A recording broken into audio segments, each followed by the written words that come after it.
Bonsoir à tous et soyez une fois de plus les bienvenus dans ce local qui nous sert en tout cas de grain d'été aujourd'hui.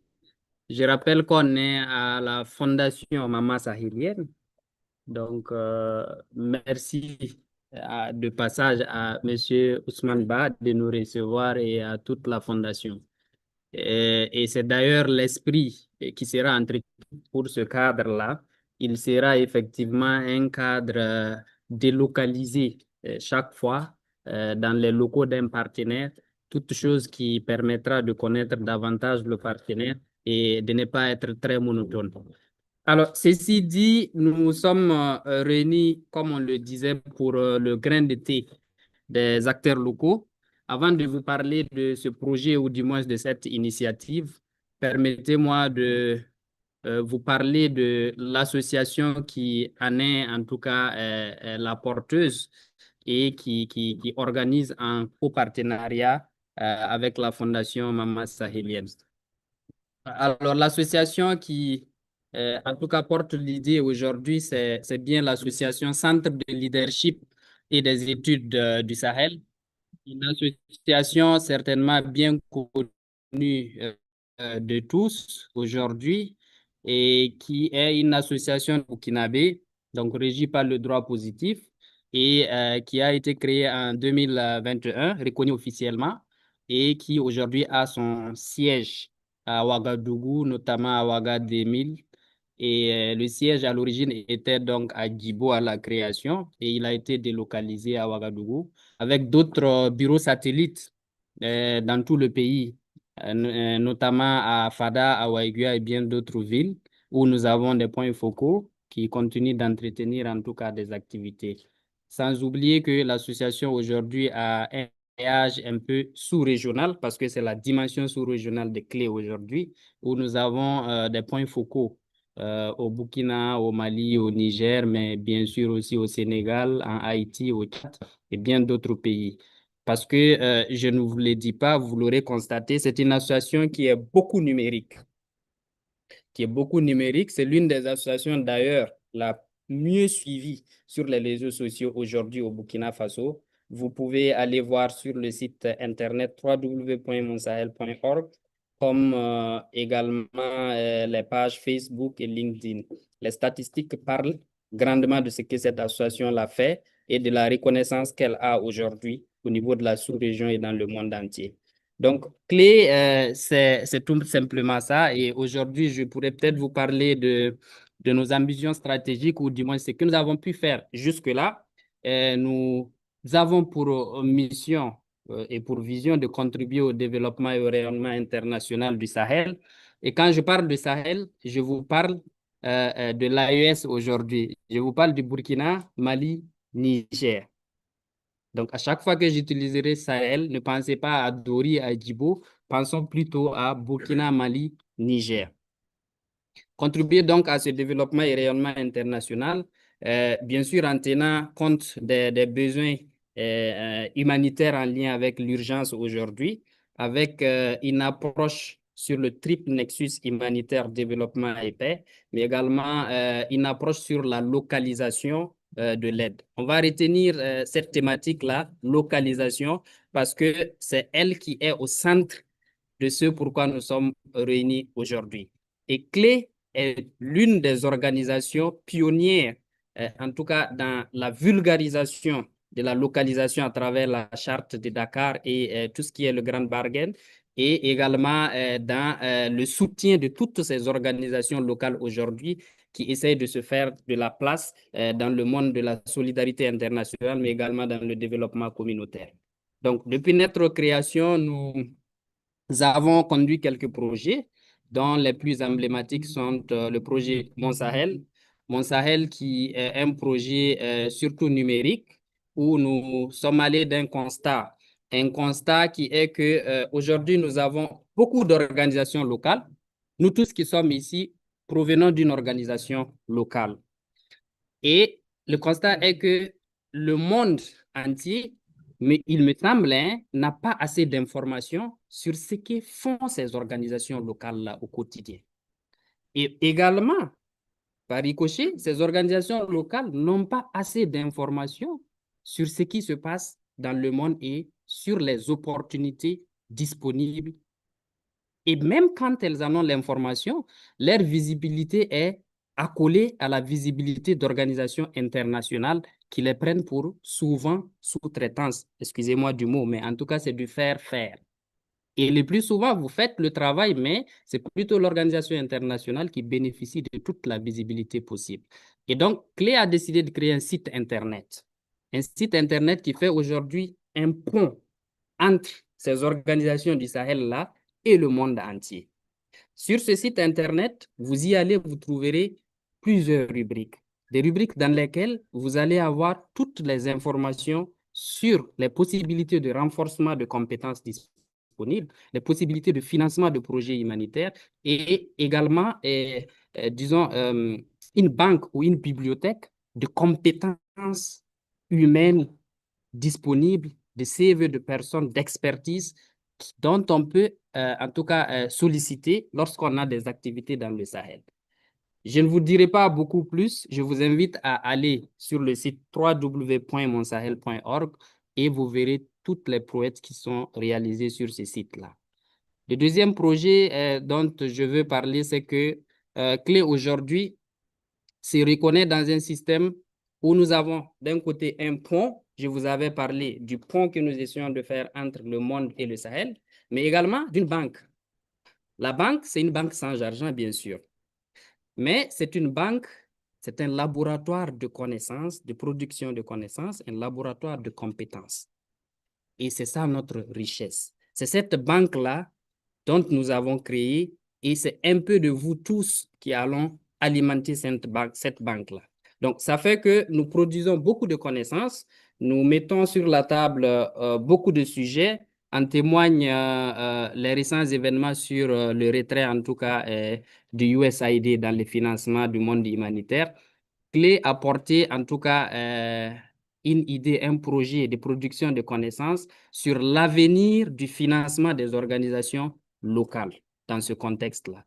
On a fait des webinaires sur plusieurs thématiques, parmi lesquelles il y a eu l'impact de cet arrêt de financement-là de USAID sur les activités terrain, mais également sur des perspectives comme la contribution de la diaspora africaine dans le financement de l'aide au développement. Également dans la responsabilité sociale des entreprises. Comment on peut on peut quitter la simple philanthropie des entreprises pour avoir un cadre plus formel pour financer l'aide au développement, parce que nous pensons que aujourd'hui il faut repenser l'aide au développement ou du moins l'aide humanitaire et d'aucuns parleront d'ailleurs de la décolonisation de l'aide. Donc, si aujourd'hui on est capable d'avoir des mécanismes de financement endogènes, bien sûr que nos activités seront plus pérennes.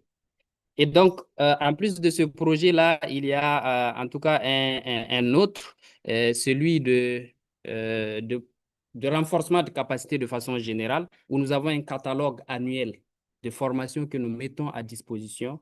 Et les plus emblématiques, c'est la formation en négociation humanitaire que nous organisons avec un partenaire, le CCHN, Centre de compétences en négociation humanitaire. Nous sommes pour l'instant la seule organisation accréditée et qui a en tout cas le cutus pour co-organiser ces sessions-là dans la sous-région avec le CCHN. Nous en avons conduit au moins 4 sessions. Nous avons certifié gratuitement beaucoup de profils, mais surtout des profils juniors, moins de 3 ans d'expérience dans le monde de l'aide. C'est ça aussi clé. Clé, c'est les acteurs locaux et les acteurs locaux, c'est ceux-là qui ont moins de 2 à 3 ans d'expérience, mais qui font des merveilles. Ceux-là qui sont en avant-garde, ceux-là qui sont les premiers sur le terrain, mais qui sont souvent les moins outillés par rapport à ceux qui sont dans les bureaux. Donc, Clé se focalise vraiment sur ces profils-là afin, en tout cas, de les capaciter pour pouvoir répondre à la localisation de l'aide qui aujourd'hui est une réalité, mais c'est aux organisations locales justement de s'en approprier et de comprendre que ce n'est pas forcément un gâteau servi sur la table, mais elles devront effectivement s'y mettre pour faire le travail comme il se doit, comme le font les organisations internationales. Voilà donc ce que je puis dire par rapport à Clé et tout ce que nous faisons aujourd'hui. Et pour revenir donc à ce qui nous réunit, je parle beaucoup, j'ai déjà fait 10 minutes, c'est ça? C'est le grain de thé des acteurs locaux. Alors, le grain de thé des acteurs locaux, c'est bon, des grains de thé des acteurs locaux, merci. Le grain de thé des acteurs locaux, c'est une table ronde de discussion périodique. Nous l'avons pensé mensuel. Nous pouvons ici décider de la faire bimensuelle ou trimestrielle. Ça dépendra du contenu que nous mettrons. En tout cas, une table ronde est un espace de dialogue pensé par clé afin de pouvoir faciliter les échanges entre les acteurs locaux, valoriser ce que ces acteurs-là font, coordonner les actions, mais également pour faire plus d'impact. Et la métaphore grain de thé, vous le comprendrez, c'est vraiment pour sacrifier à cette culture sahélienne-là, parce que autour du thé, nous le savons, le thé, le grain de thé, c'est un espace de cohésion sociale, c'est un espace de libre parole, c'est un espace où les aînés et les plus anciens se retrouvent pour discuter. Et le thé, on peut le faire infuser, et c'est comme ça qu'on infuse les idées également pour qu'elles puissent en tout cas bouillir et sortir un peu mieux. Donc, l'idée, c'est réellement ça, de créer ce cadre-là où nous avons des personnes de divers profils, de diverses communautés, de divers, je dirais, activités professionnelles qui se retrouvent et qui essayent de discuter de comment elles peuvent faire quelque chose ensemble, de comment ces personnes-là peuvent s'auto-appuyer mutuellement et créer ce networking, mais surtout ce mentorat. C'est ce que nous recherchons. Chacun d'entre nous aujourd'hui a un domaine de compétences. Il y a des aînés, il y a des moins jeunes.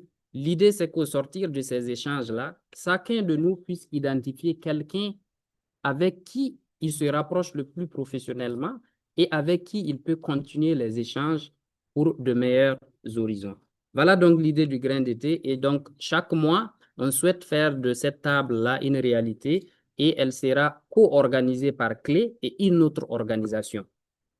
Voilà. Et cette organisation-là aura la latitude de travailler à identifier les invités, à identifier la thématique à discuter et à mobiliser toutes les ressources logistiques.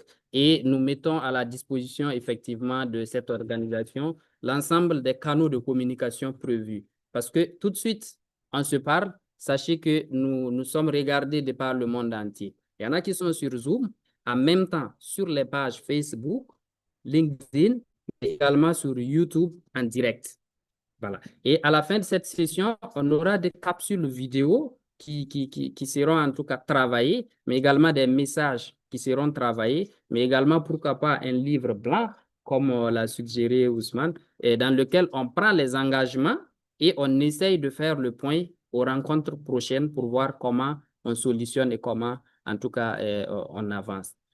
Ceci dit, nous souhaitons que cette session soit la plus simple possible, la moins protocolaire possible. Ce sera quelques communications de 10-15 minutes. Le reste, c'est surtout la période de networking, la période d'échange, de partage d'idées pour, comme je le disais, faire mûrir cette idée-là parce qu'elle n'est pas que celle de clé. Vous avez accepté vous y associer. Sachez que dès aujourd'hui, vous serez membre fondateur de ce grain de thé, de ces gétals-là, et sa réussite dépend de chacun d'entre nous.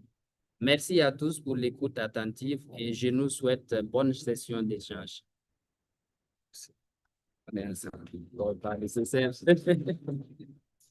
Voilà, donc là, le chronogramme, c'est qu'on aura 3 intervenants, 2 en ligne, qui sont un qui est un leader d'association locale et aujourd'hui ONG très très réputé, c'est Tintoa, l'ONG Tintoa, Yves Ouba, qui va donc intervenir sur 3 axes, d'accord? Le bilan, les défis et les perspectives pour partager l'expérience de Tintoa.